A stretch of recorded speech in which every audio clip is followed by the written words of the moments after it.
everyone, and welcome to A Girl, a Guy, and a Buffy podcast. I'm one of your hosts, Charles Swint. And I'm your other host, Kate Balzer. How's it going, Kate? I'm doing good. How are you doing? I'm peachy with a side of keen. One of my favorite lines. It's like one of those lines you can easily slip into daily life. It's a part of my everyday conversation. Yeah, for sure. Literally all the time. I know. Oh I'm my like goodness. super excited about today's episode. I think more than I expected to be. Uh Not for any particular reason, but like delving into the fashion and the costuming of Buffy the Vampire Slayer.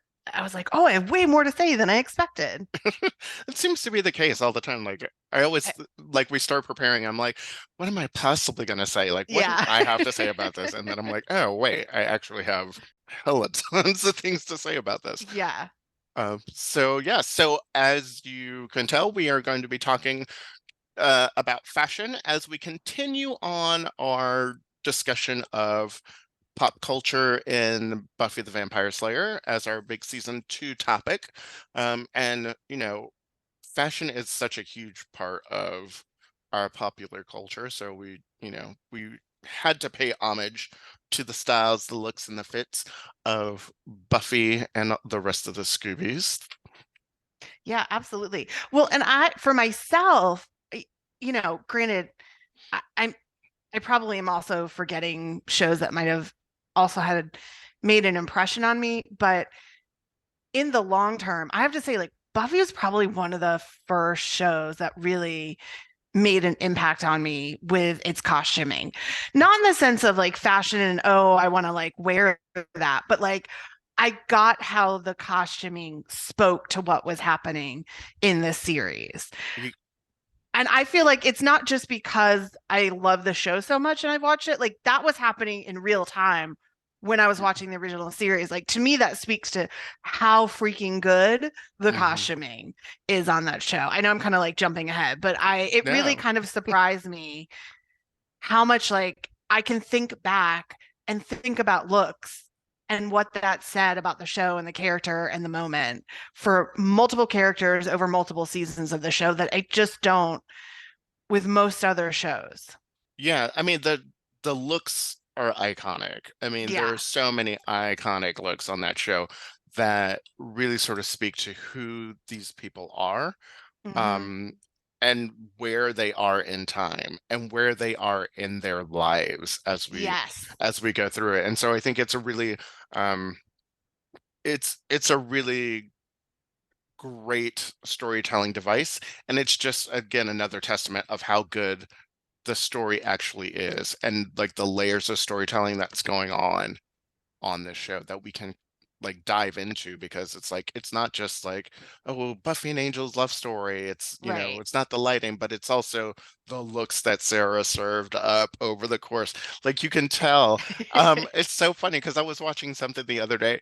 I forget something in season 2 I was watching, and Buffy comes on screen and she's just wearing overalls, right? She's just wearing overalls. And Yeah. immediately she walks in and goes, oh, Buffy's sad. Oh my gosh.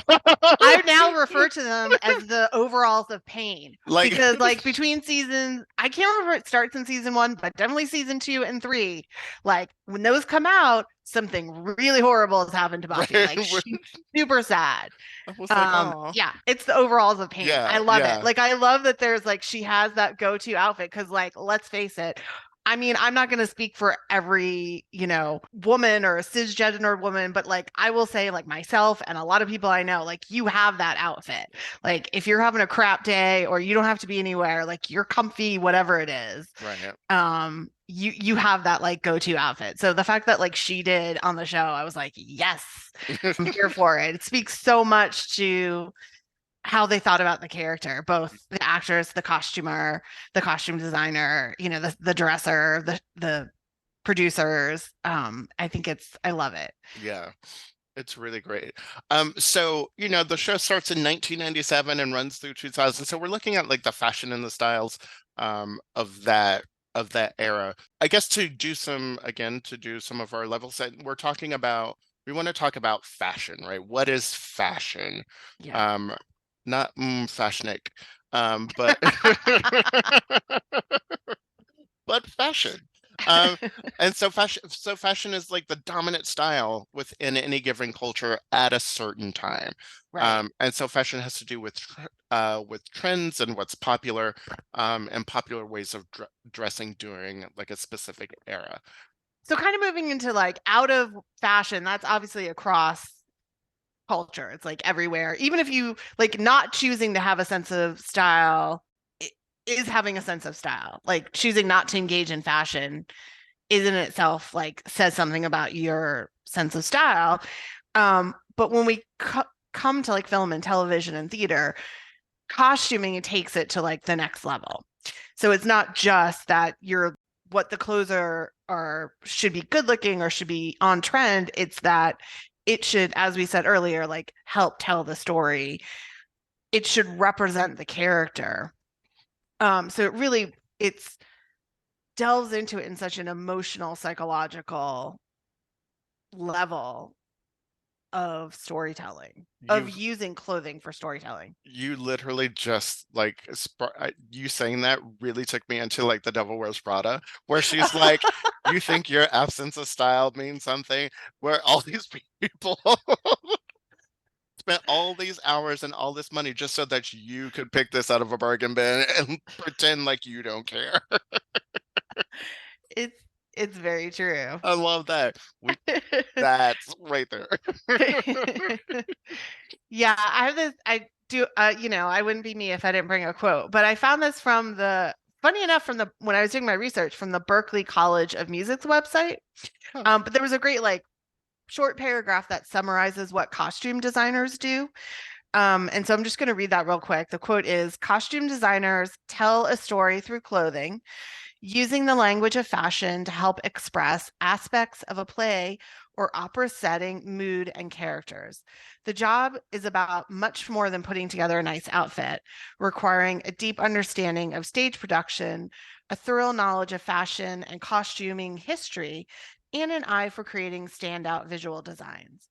With each wardrobe element and accessory, costume designers bring the characters and settings to life and immerse audiences and actors in their time period, culture, and world." End quote. I mean, obviously, that also all applies to film and television. It was using live theater in this case, but um, I mean, and that's basically what we just said, but I thought it like summarized it in such a beautiful way. Yeah. Um, I did costumes when I was in college. You I was did. I was a costume designer. I I'm worked in learning something new. I did not know this. this is when we were talking about this, I was like, "Oh, I'm going to talk about this because I don't think we have talked about this." No, I love Um, it. so yeah, I was in You're like college. Shrek, unfolding like an onion.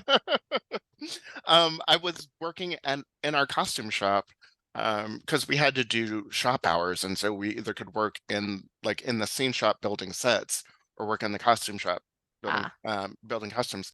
So I was like the work study assistant in the costume shop my senior year, and so part of that was I got to design costumes for the show that was going out on tour. It was like a children's show that was going out on tour. So I got to design their costumes, which was really fun and a lot of fun. And when we did Oedipus too, I was like in charge of we had like a whole Greek chorus, and I was in charge of like putting together and draping all of their like um we had like fabric that we were all wearing that was and I was in charge of like draping everybody and putting that all together. Yeah, it was a lot of fun. It is a lot of hard work. There's a lot of things that go into it because you are trying to tell this again, your storytelling, and so you want to make sure that you're putting people in the right clothes and that fit their character, and also that make them the actor feel comfortable Hmm. in that. And I think that's a huge part of it too, is making people feel comfortable in the clothing that they're wearing. Yeah, absolutely. And that it fits with what they're doing too. I mean, just thinking about in terms of Buffy, the fact of when you're doing a lot of the stunt work and the fighting, although even though in the early seasons Buffy would go out in these like cute mini dresses sometimes Hmm. to slay, but if you think about it, a lot of the time she was wearing like athletic wear or Right. something she could move in, which actually that was probably one of the first things that stood out to me about the series. Hmm. Is I was like, most of the time, particularly in those high school years, like when she would go slay, I was like, she's wearing sleigh appropriate attire. I totally noticed that because I Right. feel like sometimes a lot of previous teen shows and maybe even subsequent teen shows would make it more about like being fashionable. And you're like, Hmm. I don't know. I mean, maybe certain teenagers would dress that way in that moment, but I always felt like I was like, would a teenager really wear that? Like Hmm. if they're doing something that like requires them to be physical or down and dirty, like whatever it is, but they're like Right. dressed to the nines. That's always like a peeve of mine in general in TV and movies. Hmm. When somebody is like made up to the hilt in a moment where they're not like they're just waking up in bed and they're in like full makeup, hair and makeup, and I'm like, mm-mm. Right. Right. Like that doesn't happen. And then that's more on like other shows, like not on Buffy, but I really noticed that in the series. So I appreciate that from Yeah. the costuming. And it's funny because you said like her skirts, she wears a lot of mini skirts in Yeah. season one and Yeah. season two too. Season two too.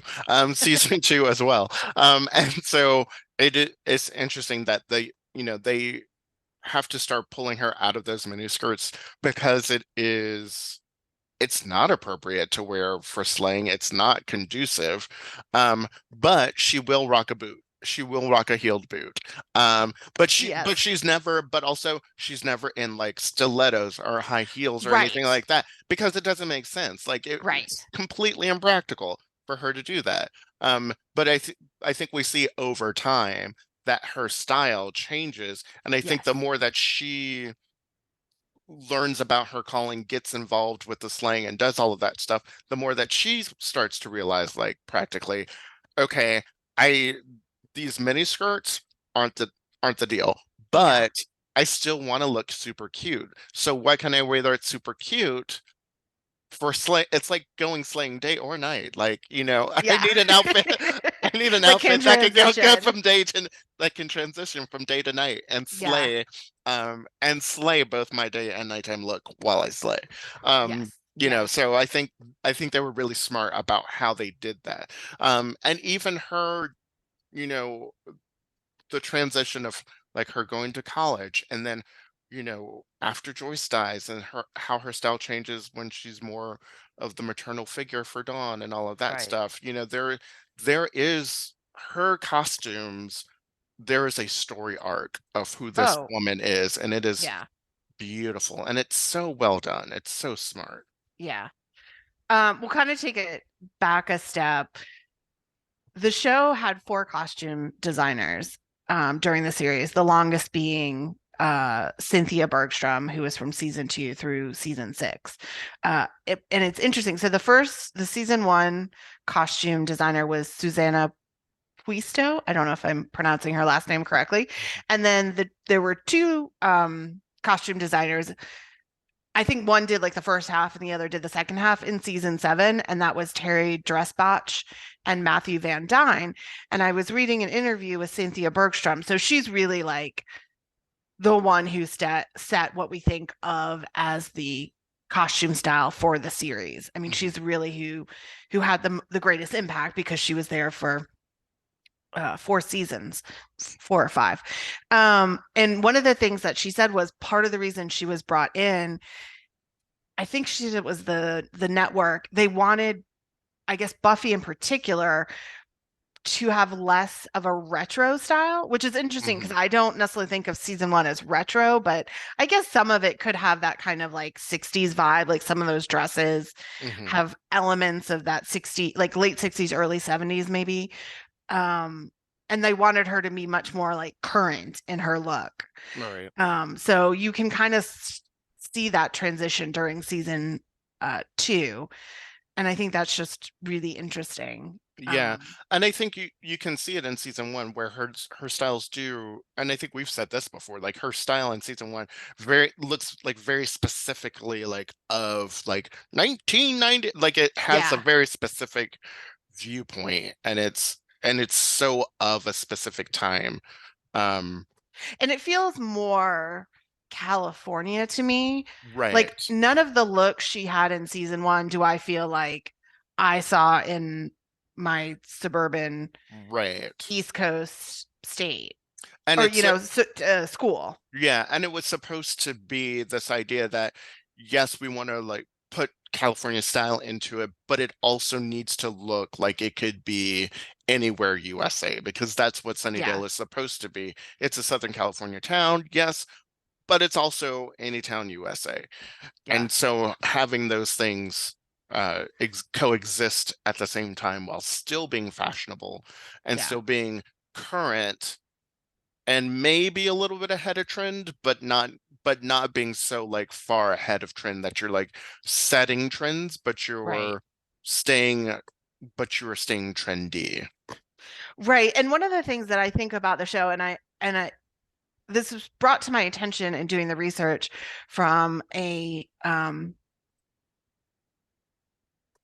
piece by Lee Clemens off of the Slayage Mhm. website, which is the academic website that has all the Slayage journal.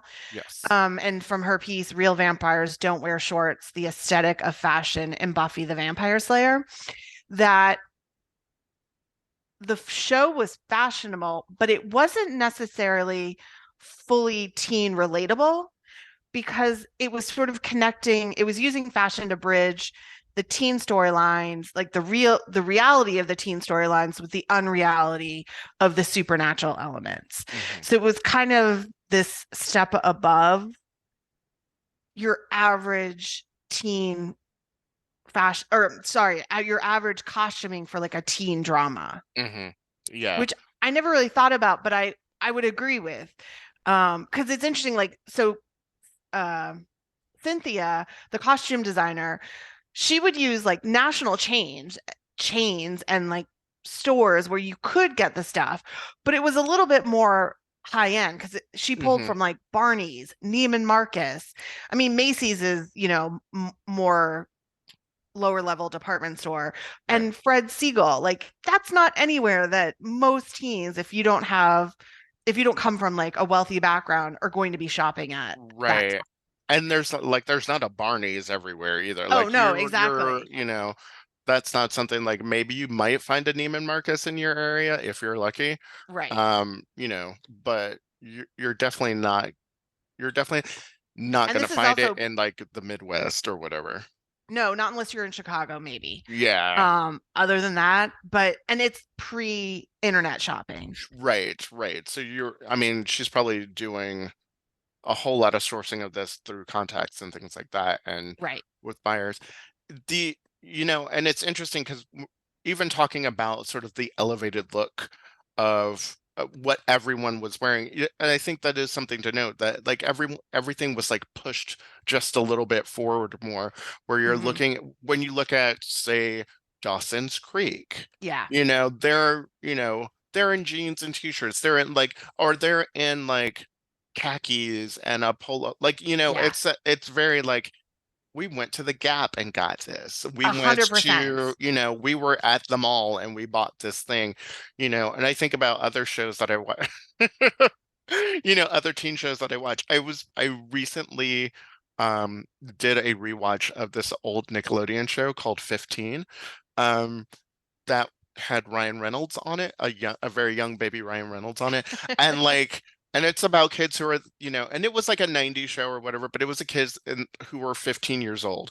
And but like all of their style, like everything was very like, oh yeah, this looks like the 90s. And it was very like off the rack, Hmm. right? Where where like stuff like Cordelia wears is maybe I saw it on a store, but it's like I feel like everything that they're wearing was like that's on the mannequin. Like I saw that in the Yeah. display window, or I saw like it's the thing that's being pushed forward. Um, and this is how to style this look. This is how you should dress or whatever. Like that's what it felt like, or this is how you could look if you had the money. Yeah, exactly. But then, even though their looks might not be something you see on the teens around you, and maybe they are, I'm just saying, like, in my experience, but Xander and Willow's, in contrast, is not high fashion. Mm-mm. It's most people would probably say, like, I wouldn't want to wear their outfits. They're kind of dorky. And yet they're also not something you commonly see on Right, other teens. They give them a very distinct style compared to, like you said, like Dawson's Creek, which is just like right. pretty much felt like common what every other teenager was wearing. Right. But even like Xander's choice to like the choice to put Xander in sort of loud prints and Right. these weird like button down shirts and all of that stuff again, which was very 90s because I had some of those like print shirts too. Yeah. Um I had a whole polka dotted outfit once. I mean, shirt and pants to match. It was, but it was it was very distinctive because I, like you said, I don't think a lot of people were necessarily gravitating to that, but it also kind of puts you in sort of this like nerdy outsider Yeah. place, and it designated nerdy outsider, and Oh, then and it Willow with told the her, story. yeah, it told the story, and with Willow with her fuzzy sweaters and all of that Yeah. stuff, and a lot of like corduroy and Yeah. like for whatever reason.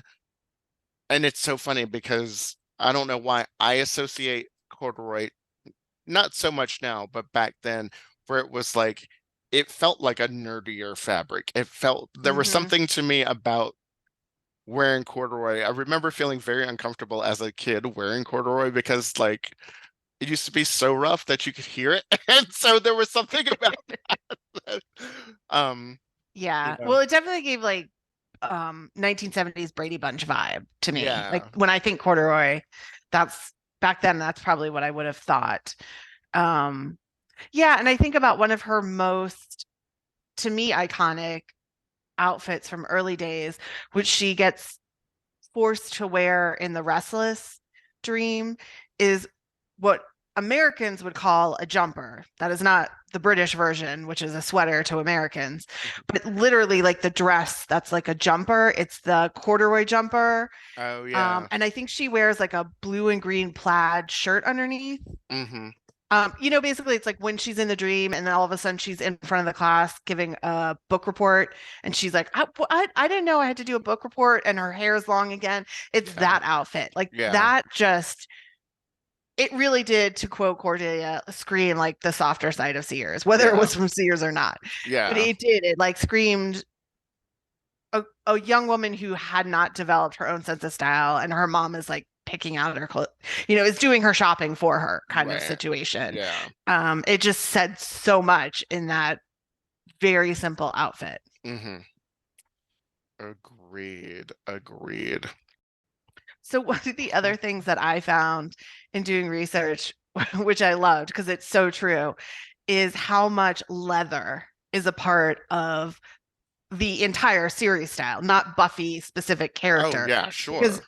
so many like both heroes and villains are like wearing leather all the time. Yeah. And so yeah, let's talk. Can we talk about the villains for Yeah. just a minute and Yeah, absolutely. amazing the amazing stuff like Drusilla and that black slinky little like slip dress that she wears. It's Uh-huh. so amazing, and she just like that's one of those things where she is wearing that dress, right? Where she is Yeah. just like she knows how to work the dress and move the and her like her stylization and her movement, and that she just works that costume all over the screen. Like Yeah. it's so great. It's so great. Um Well, for me, one of the Drusilla's standout dresses is actually what we see her first appear in, is mhm. that white dress. And Oh in yeah. thinking about it, because as we eventually learn, she grew up during the Victorian era. Hmm. era. She was turned in 1860. And those style of dresses are pre-Victorian. Hmm. So it would have been like not the style she grew up in. So it was curious, like why that style of dress, because I love that empire style of Yeah, dresses. the You way know, I the mean, I think you have Empire to have the right West. body type for it, but it's a great style of dress. And so, funny enough, again, in doing my research, there actually was a quote from Cynthia Bergstrom in an article in a website called Fashionista, why she chose that look for Drusilla. Uh-huh. And I mean, to be fair, they probably didn't know she was a Victorian era person at the time because Right. that came later. So, this is the quote from Cynthia. Quote, I grew up watching horror films and creature features from the 60s and 70s on rainy Saturday afternoons. I just remember the women were always dressed in ethereal, sort of Josephine-esque bodices, very much like the Napoleonic era. And I did draw on a painting of Josephine Bonaparte. I was just like, that is so Drusilla, end quote. So I love that. I was like, that's what she had in mind, and it so comes across. And I think it does. She does this like almost floatiness, Hmm. and the white empire waist dress just adds to that like lovely floatiness that she Yeah. does when she enters the scene. And because she is somebody who is like, you think she's so above the clouds and like Yeah. head in the clouds and the stars and everything, like the way that she moves and all of that. Um, and I would be curious to to ask Juliet, like, because I know a lot of times for actors, you study, you do the part, and and you do your blocking, and you think you have the character, but then the character really, really comes alive when you put on the costume. Like when you put Hmm. on the, I've it's happened to me, and I know like almost every actor I know says that once I put on the costume, then Yeah. I feel like then I have it because then it sort of envelops me. Then that's really who I am because what you're wearing can inform how you move. And so I wonder if she already had some of those like flowy movements Hmm. as part of her character, or if like putting on the costume sort of informed some of that movement that she had. Yeah. But it's so great, and I think it's great too that they all with the vampires in general, like they each had their own style, and they each dressed according to like well, I mean, they dressed kind of according to the era that they you know, where they were turned but in some sort of like modern day, um, but with like maybe a little bit more modern day twist. Um, with the exception, I think, of Spike. I think Spike sort of like they found a look. He found that Billy Idol look and just was like, nope, this is it. I'm gonna Yeah. rock this for the rest, like for all eternity, because this is it right here. Yeah. Well, I mean, I think you could make an argument that as strong as the costuming from the beginning was, that Drusilla and Spike really had the first iconic look. Yeah. Well, maybe the exception of, I'm sorry, I'm going to take that back. The first iconic look probably is actually Buffy and Prophecy Girl in the white dress with the leather jacket. Sure. Yeah. But like second to that is Drusilla and Spike. Well, And what do you think about? I mean, and what do you think about Darla in that schoolgirl outfit? Like, yeah, you, that's true too. But it's not like her long-term look. yeah, You her know, look it keeps changing over it over the keeps course. changing because, as we said in a previous episode, they're constantly refiguring out who she is and how they want to use her. So I don't see that so much as like her iconic look as so much as her costume in order Mm, to get her a victim. right, right, Whereas like Drusilla and Spike are, very clear what, right. Yeah, they're that's they're true. sort of, she brings in the early 1800s English dress look, Napoleonic era look, and then throw kind of amps it up with like a vampy, um, kind of punk goth style to it. And then Spike obviously goes full on punk. And then as we learn later, that his coat, his duster Yeah. means so much more than just a punk, being in the punk style. Right. It's a second skin to him. It's Right. that, And why that and is. why that is because of Nikki. Yeah. Yeah. Um and it's very interesting because they'd use like our main vampires or their costumed so well. And the lesser vampires are as well. And I think Hmm. it's really interesting that, the like our main vampires that we get, Drew and Spike and Angel, they're all very much high fashion, like again, Yeah. trending. But then usually other lesser vampires are all like out of date. Everything like they're in it, they're either just buried in their suit from their funeral, Right. or they're like if they're out in the world, they just look off. They Right. are stuck in the time in which they died. And so it's so weird, because she has that line. She was like, "Oh my God, can you find a vampire?" And she's like, "Yeah, that guy right there. I mean, he looks like DeBarge." Yes. Like, Well, and what's great about that moment is two things. Giles looks down on her because she's not using her Slayer senses to find a vampire, but it shows how she is so she pulls from other things mhm, for her, as a Slayer, and she uses her, the girl side of her in a way mhm. to hone in on that vampire because she's like, I know fashion that is so out of date. He has to be a vampire. And then of Only course the, all that you see that evolve as she develops as a Slayer and she hones those skills. right. So you don't see her rely on fashion choices anymore. But I love that moment. Yeah. But yeah, it's interesting to see even like all the henchmen and everything like that are all out of date. What's his name? The guy who's the smart vampire that's a part of Drew and Spike's gang who tries to read the Oh, book. I can't remember his name. The one with the glasses. yep, Uh, it's because you asked me. Now I can't remember his name. um, but like even he's like out of fashion and out of like he's dressed very like, you know, turn of the century. He's very, he's got the ruffled collar and all of that stuff.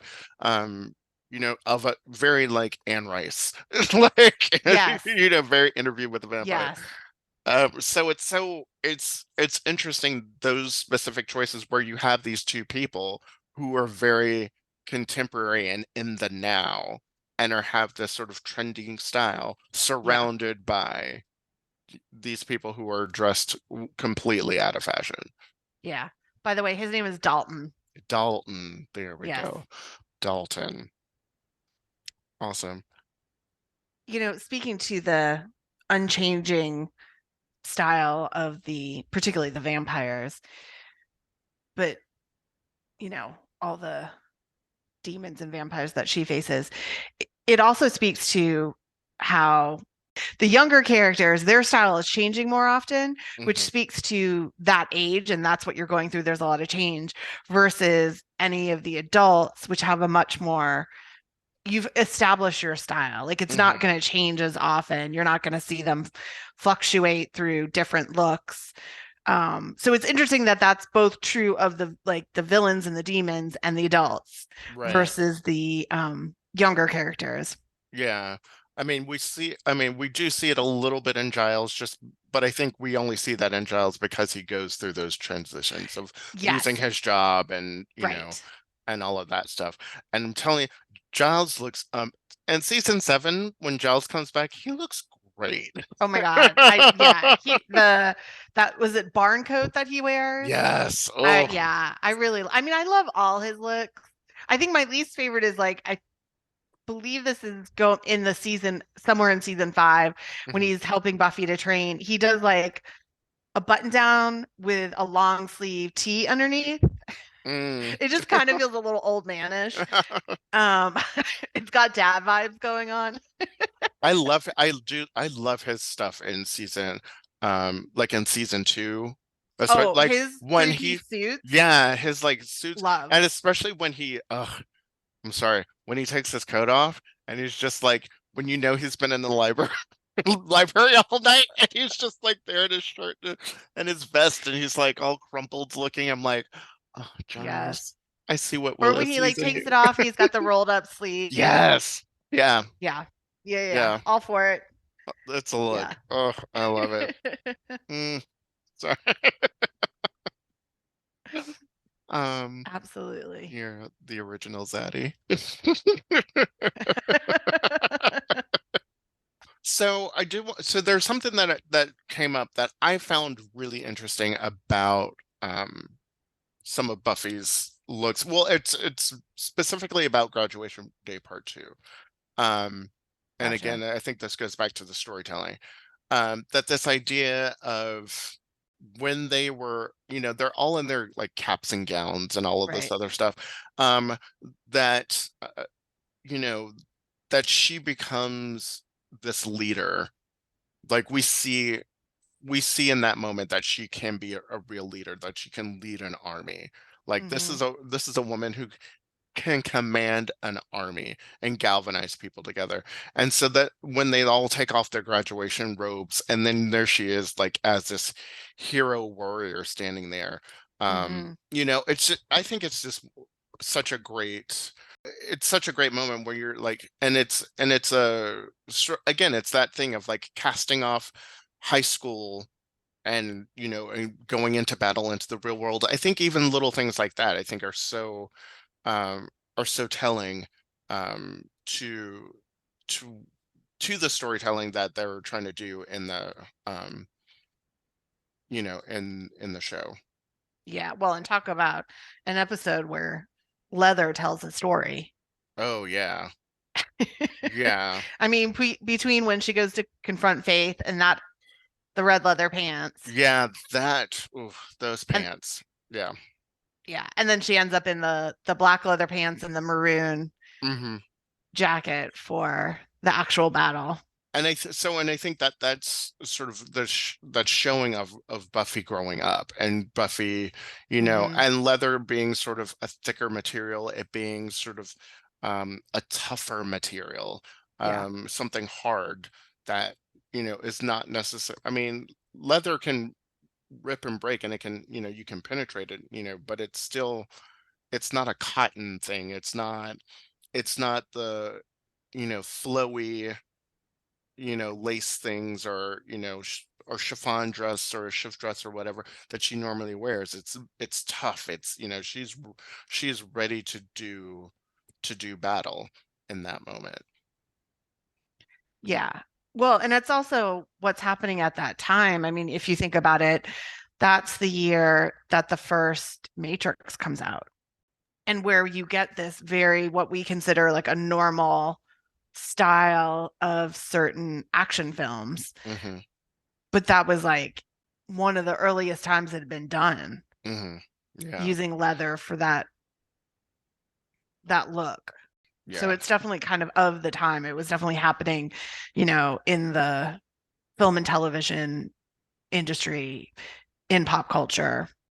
So it speaks to how on brand or how on trend Hmm. the show was as well. Yeah. There's some other moments too where where Buffy's clothes sort of are filling in some of the um story around her, like. And I don't think is she wearing leather in this? I don't think she is. But in Checkpoint, when she Hmm. comes in, and the council's all there, and everybody is just like very formally dressed in suits, um, and the one has, the updo. Everybody's so like stiff and formal.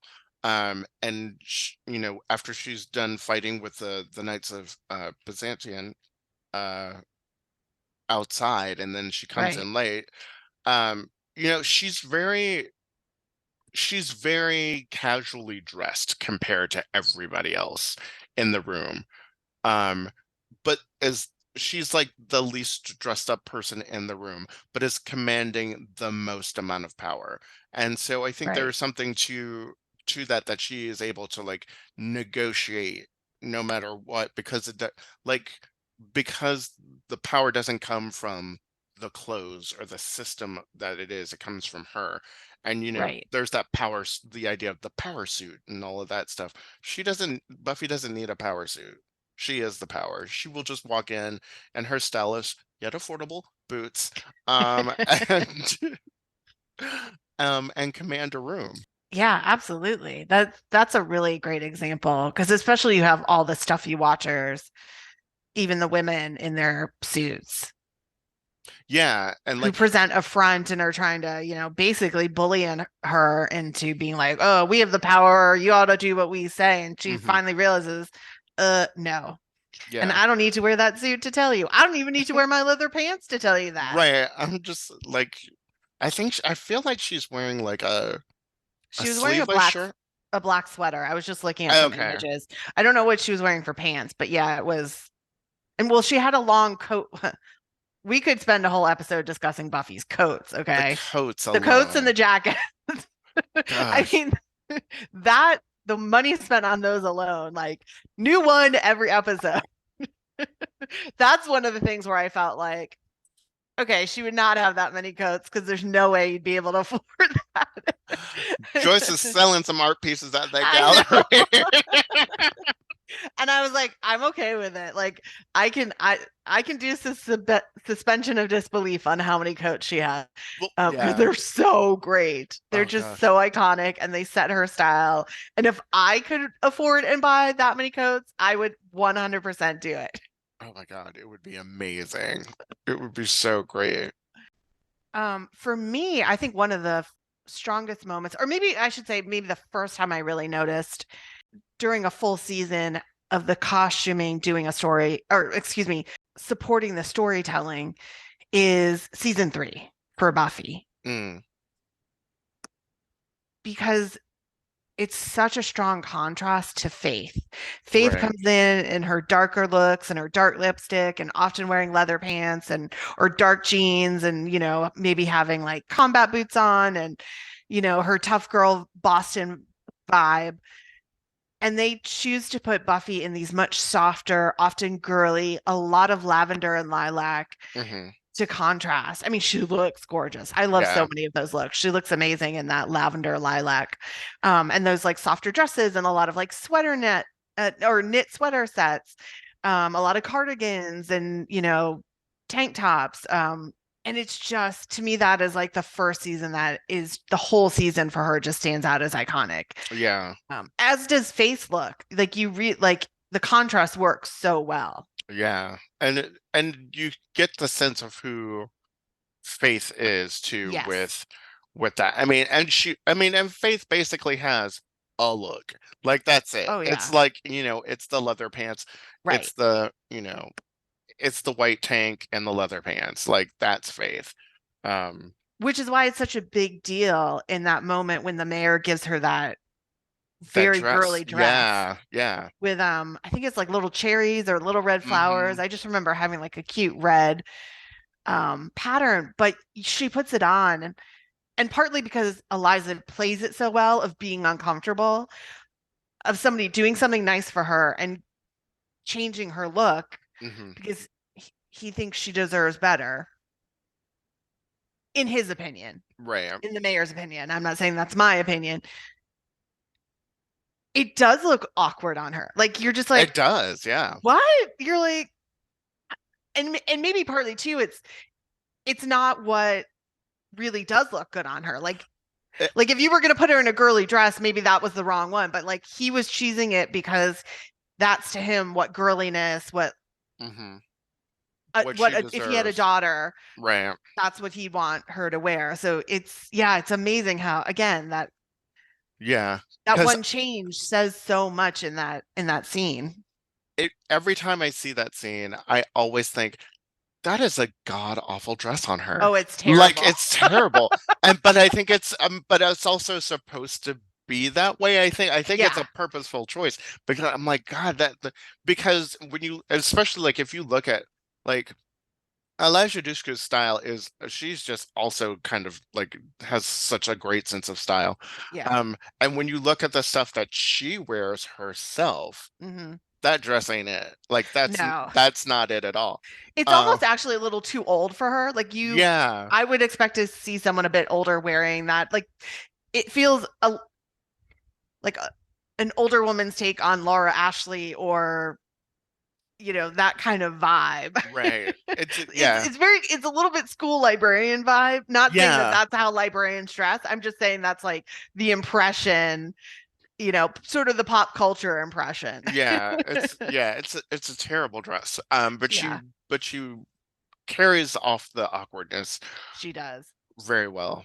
But Yeah, maybe she's just honestly feeling awkward yeah. in that dress. I have to say too, one of the things that I really like is the evolution of Xander's style as he Mm, grows up and he gets a professional job, and how his wardrobe really changes to fit that transition and then the work that he's doing. hmm Yeah. Really too, particularly in season 7 when he um I can't remember if they outright say it or you just get the sense from the scenes you see of him um on a construction site, but he definitely is in some sort of leadership position. Yeah. And he has to, I think at one point he has to wear a suit to meet with clients and it's great to see him go through that evolution and have that confidence develop from the awkward, dorky kid, with the bright colored shirts that I think he was just choosing as a way to stand out. Right. Not because he necessarily was like, this is what's cool. Right. Yeah. I think he just was like, whatever, this is, Yeah. um, you can definitely tell in Xander's rise to power, as Yeah. it were. As it were. Because and it's never really clear. But he did it super fast. He like became like the head of a construction crew really, really quickly. Um, but yeah, going into the suits and all of that stuff, and what he wore and or what he didn't wear and go fish. You see sort of his lack of clothing. Um, which is also, very much a choice. Like they were like, we've got to get these guys in Speedos and, it's got to be Talk the about right an iconic color. look. Yeah, right. Um, but this his whole like Xander grew up Yeah. look, like he wears big kids clothes now. Like he's got a grown person's job, where he's not out there, fighting and slaying and doing all of that stuff. And then you look at comparison to Willow, who also Hmm. has sort of that change and evolution based on her sort of profession, Right. as of witch, and then it becomes very much like this is what a witch and a lesbian looks like in the 90s. Yeah, yeah, yeah, exactly. Yeah. Which is so, does it hit the mark? Maybe, maybe not. I don't know if it always hits the mark. But I mean, again, I think there's a lot of you can see the growth and change and all of that, and nobody can rock a bucket hat like Allison Hannigan. So I know, right? Well, one of the things I really like about Willow's costume evolution is her initial costumes, her initial outfits. Not only do they have like the crazy textures or the crazy patterns, but they're like paired with each other in a hmm way that shouldn't work, but weirdly works. Like, I don't know that it would work for anyone else, but because of who that character is, it does. I'm not saying it's like the most, it would be considered high fashion or anything, but like it works for her as an outfit. And that combination of pattern and color and overlaying pattern and color continues as her look evolves, probably till about season 7. I feel like in hmm season 7, she becomes much more like just a simple cute top, a simple cute pants. Like hmm it's not so multi-layered colors and Right. patterns, which I still like her look in season 7. hmm Um, but I think it shows you like that's an element of who she is. Right. It wasn't just, her mom might have been like shopping for her, but she still was like making her own choices. hmm It could speak to that. And so when she had more freedom to do that, she still continued to do it, but it evolved into whatever that next phase is. And again, as you said, like as she took on more things, as she became more centered in her magic as she came out and developed her relationship with Tara. All of that impacted how she made those costume and clothing choices. You know, that's a good point. And like something that said about that really got me thinking about sort of the layering of all of that stuff Mm-hmm. because and I think this is a testament to the costumers because Mm-hmm. it takes a keen eye and it takes someone who really knows what they're doing to take all those patterns and those different fabrics and mix and match them in a way that look good on camera, right? It has to look good on camera, one, um, but also sort of like tells the story of who this person is. And it kind of, I mean, and to be honest, I think a lot of Willow's looks, especially early on, are super like cute and kind Mm-hmm. of fashionable. And I think especially today, if we saw something like that, it would be considered sort of like this like cute retro-y sort of Mm-hmm. look that's actually really on trend now. Yeah. So in Yeah, a that's way, probably true. maybe Willow was the trendsetter of the group more so than anybody. While everyone else was on trend, Right. Willow was setting the trend. Yep. That would be awesome. I love that idea. I'm sure that Well, wasn't intentional, but maybe that's what's happening.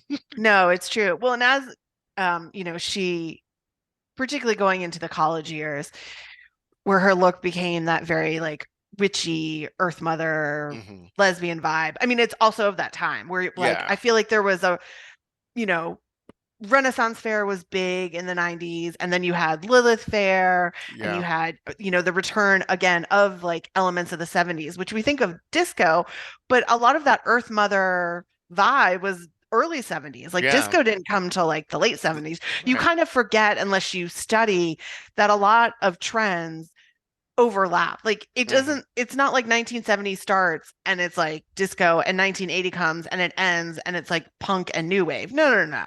Like we all flow into each other.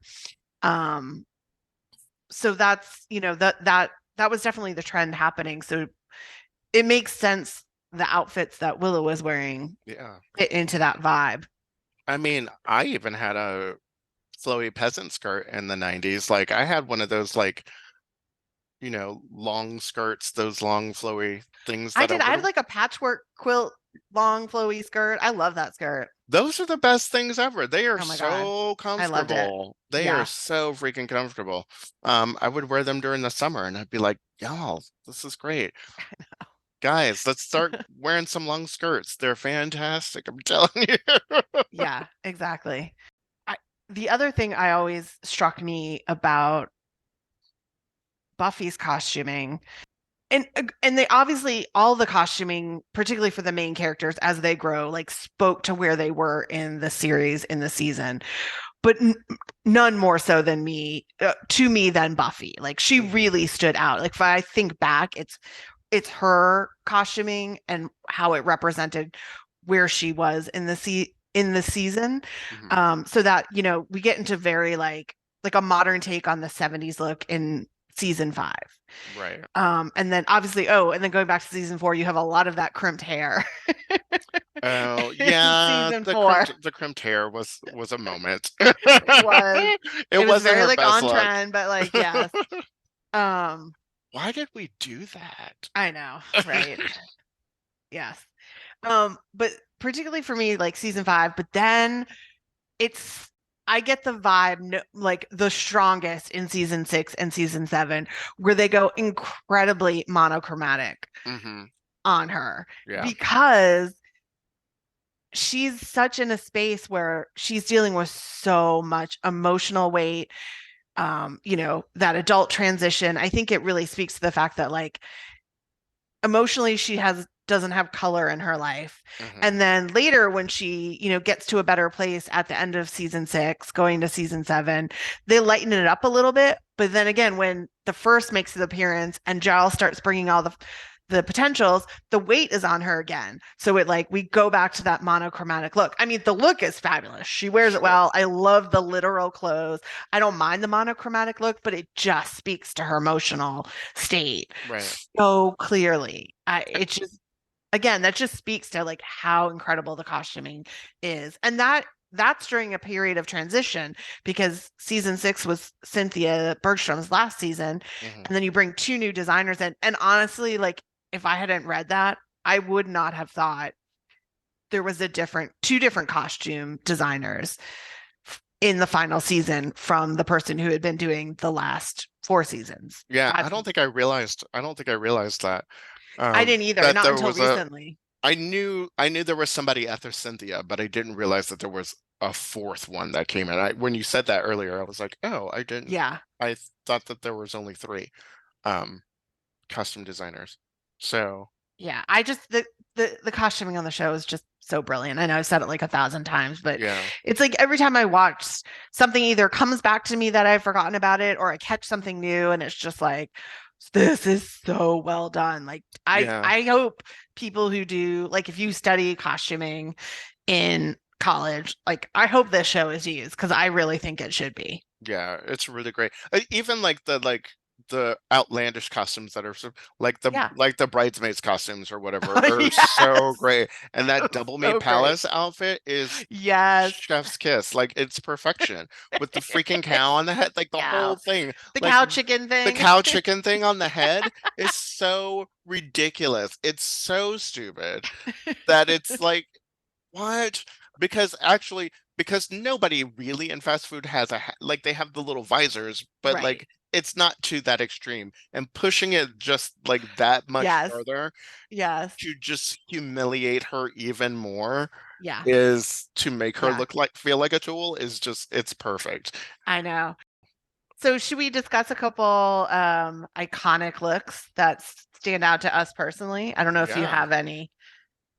I mean, I do. I have some iconic looks. I mean, Uh, we've uh, discussed a lot of we them, but have. So you just know, looks that stand out, right? Like looks that yeah, are or like just favorite looks or, for uh anyone. It doesn't have to be Buffy. okay, so oh gosh. Like if somebody were like, when you think of Buffy, what looks do you think of? Like, what are the few that come to mind? It just, you don't have to name every season or every character. Yeah. I think like for like when I think of Buffy, I think of like her in those red leather pants for sure. I think Oh like gosh, that yeah. um is one. Her and her like Slayer 98 or Oh, her the Slayer homecoming the dresses? homecoming dresses are Yeah, that was on my list. Both her and wonderful. Cordelia's. Yeah, her and Cordelia's. Yeah. Um Anya's wedding dress Oh my God, I forgot is about that. It's gorgeous. gorgeous. It is Yeah, a beautiful wedding dress. I know. Um, Every one of the like articles I was reading would talk about the Vera Wang that Buffy wore in the uh-huh, Angel's Dream, which is uh-huh. gorgeous. Don't get me wrong, but like Yeah, Anya's dress, Anya's dress is amazing. amazing. And yeah, and es- especially with the little face mask Oh my that God, she has so on. cute. Again, Yes, it's just that touch of like I need to keep my puffy down, my right. puffy to face down. It's so good. Um, it like as her little veil, it's so cute. Yeah. Um, that one is really great. Uh, I'm trying to think of. I mean.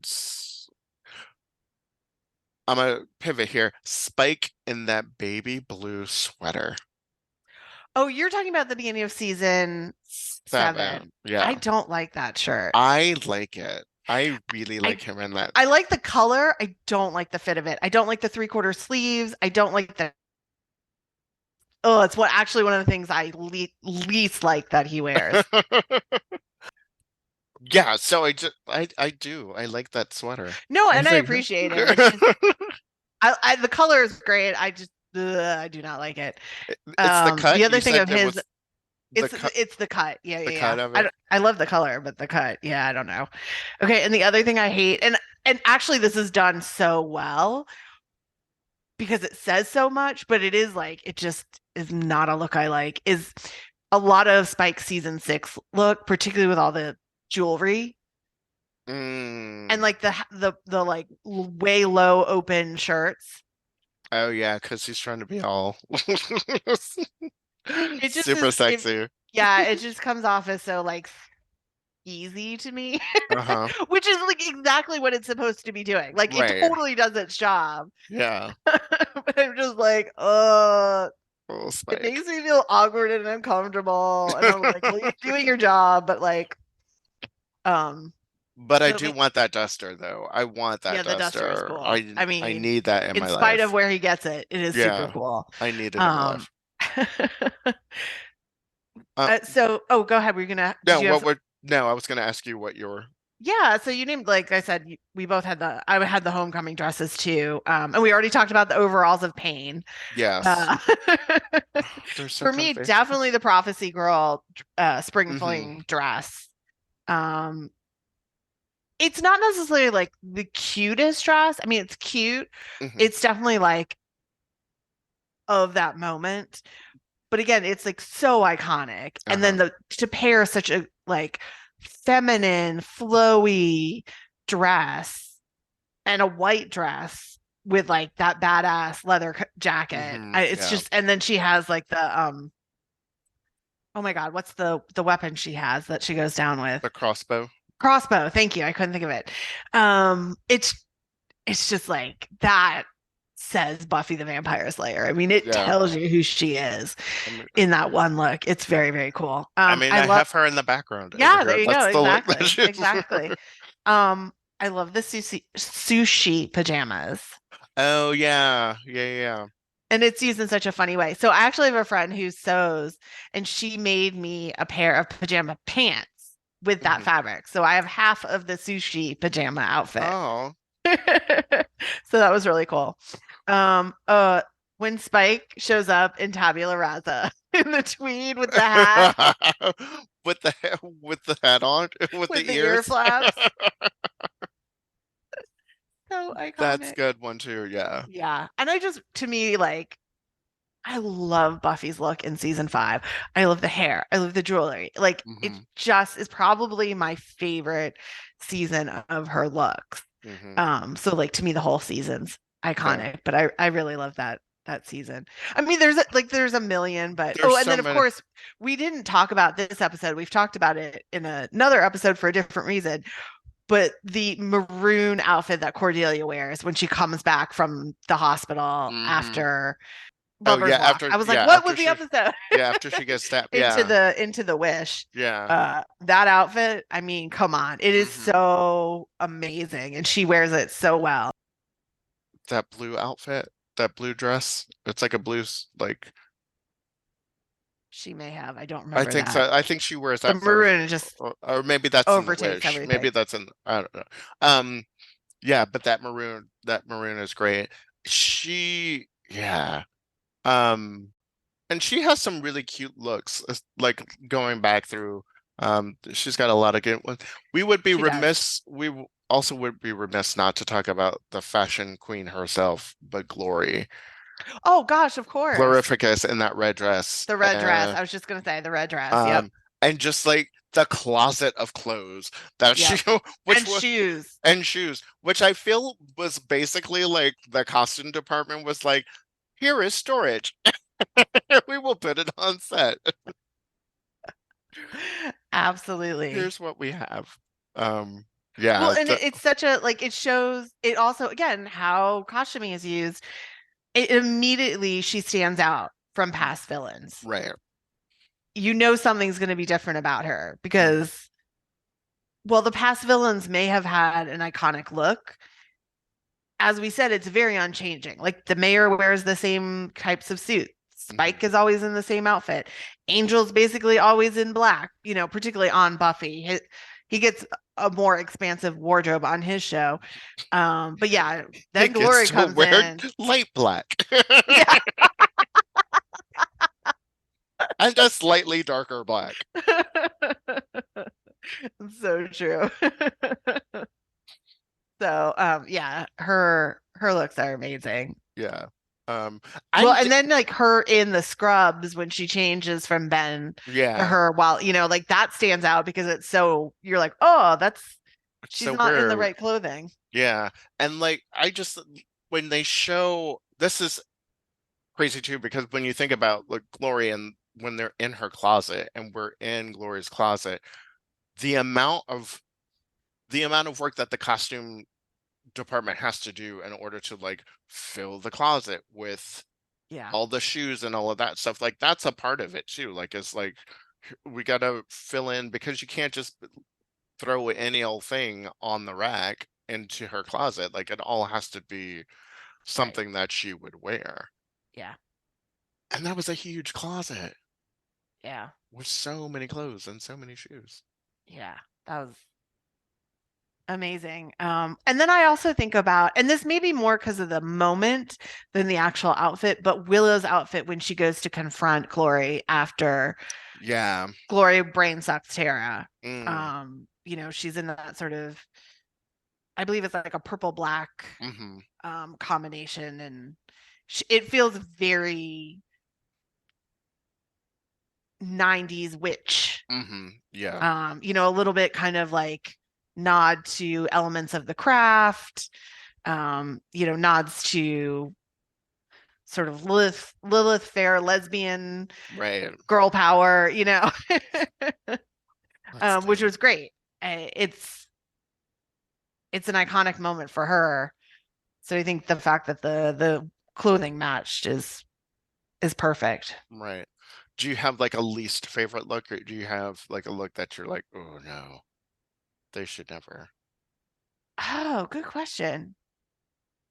Not so much a least favorite. I know this is probably going to be like people are going to be like, "Oh my God, I can't believe she said this." But I have to say, just because he had the one look for so long, I really loved in season 7 when Spike came back and he didn't have his coat because he had left it with Buffy and he was Hmm. wearing like the jean jacket and the jeans. Like I love that look just because it was something new and different. So it's Mm. actually a little sad costume wise when he got his coat back, When he went only to because that like we went back to that again, like there was no mixing it right. up. I really loved that look. It's not that I love his iconic Spike look, but it was nice to have something different just because, partly too because, and I get it, like that tells a whole story when he gets his coat back, but it does show that he had changed. Hmm. Again, it speaks to the fact that there was something different about him. Um, because of the soul and what he went through. So anyway, Yeah. um but yeah, as far as like one, I didn't I'm sure there is, but nothing that stands out as much as the stuff I like. Right. Um I guess probably what stands out, not so much as like, I don't like it because it's not fashionable or it's not cute, but I think there were definitely moments throughout the series where there was cultural appropriation Mm. with clothing. Um, you know, thinking the episode with Empada and some of the costumes that the Mm. students wore that now would like not Oh, fly. Like you don't dress up as an Eskimo, Eskimo. Right. Yeah. and That is Giles cringy. doing the sombrero and the poncho for the Yeah. Halloween costume. Um, and then I had forgotten about again until I was like doing the research and looking at articles that had like iconic outfit lists. Tara had a very Indian, South Asian outfit when she was speaking for the first Slayer Oh in yeah. Restless. Yeah. So not only do you have this like pretty white woman speaking for the first Slayer, who is portrayed as the primitive, Right. now she's wearing another culture's outfit, Right. you know. I mean, Yeah. it was gorgeous, but and not to say there aren't ways that people can't embrace another culture, but there's so much more that goes into it that obviously Right. the show And was not doing, and the show was not taking on other, it was very white as we've discussed in right. the series. So Yeah. And that's definitely an issue. those two examples that you brought up about like the her wearing the, the quote unquote Eskimo outfit, Yeah. the and the sombrero, those are very sort of kind of cringy moments because it's Yeah. like, oh God, why did Yeah. we go there? Yeah. Um, I think those are probably my two least favorite Yeah. things. You know, there's stuff about Dawn that I don't necessarily like. It's like but it's not terrible. Yeah. So I think as Dawn grows up and gets more mature, I think her costuming works a little bit better. But yeah, I would say those two are definitely my least favorite for sure. Yeah. Versus Giles wearing the wizarding outfit when the magic box opens. Right. That's hilarious. That was amazing. That was awesome. That's funny. Stop There is no appropriating cultural wizards. appropriation of wizard Right. community. Now we're gonna get emails from wizards I going, know. Sorry, actually, sorry. actually. And then because we're discussing, the impact of the series in these conversations, we both found in doing our research that, particularly I think coming into the 20th anniversary of the series, the premiere of the series, there were quite a few accounts on Instagram that started popping up of going back to the fashion from the show. So there's been a revival in the last, 5, 6, 7 years of the fashion, which is also in line with the fact that like every 20 years, the previous, um, 20 years ago, the decades looks start coming back into the current decade as well. So that's on par with that as well. Yeah, there are a lot of like Instagram accounts out there that show like the different Buffy fashions and things like that. There is, I think, somewhere on TikTok. I found it once, and I need to see if I can find it again. But there's a TikTok content creator that will find a Buffy look and recreate it and hand make it like from scratch, and walks you through the process of of how she's making the outfit. The last one I saw was one of those lilac dresses that she wore in season 3. And she was like, "Oh, I'm gonna make this. Um, I'm gonna like make this from scratch and show you how I do it." So I think there is so much.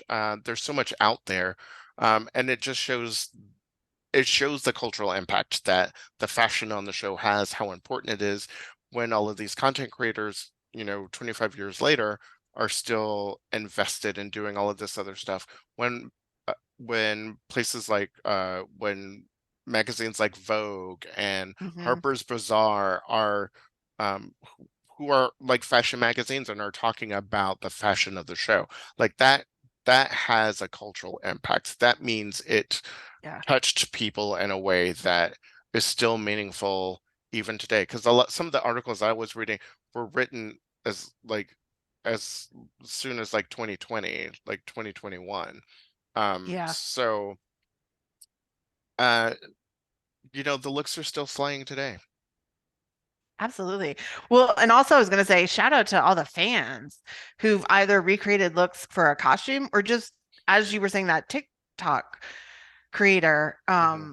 just creating it to wear like because Yeah, they love the look. Fans have been doing that since probably the beginning of the series. So, shout out to OG fans. yeah. And No, I think welcome it's new awesome. I always ones. love like seeing the way people do it and the way they get creative with it if they don't have access to the exact look, but they manage to still pull pieces together that get pretty close to it and seeing those Right, photos out there on social media. It's really cool. I love the creativity. Again, it's like all the other elements, fan art, fan fiction, fan costuming. It's so cool how the show just inspires people to find their creative side. so any final thoughts on fashion, on the fashionista that is Buffy, the Slayer of the Vampire? I just got to up my coat game apparently. Right? For Yeah. real, yeah. Ugh, that slow motion coat, the coat that she Oh, wears when oh she's my gosh, how did we forget that walking one? around the corner, when she's running around the corner. Man, Yes. In iconic. Becoming. Iconic. Yes. It is, oof. Yeah. Bring back the overalls. I'm bringing back comfy overalls. All right, guys, we're starting a new campaign. Coats Giles and is leading overalls. it. Make overalls fashionable again. We're bringing back long coats and overalls. Here we go. Our contribution to fashion from the two people who have admitted are not Yeah, very fashion. So perhaps you shouldn't take fashion advice right. from either of us.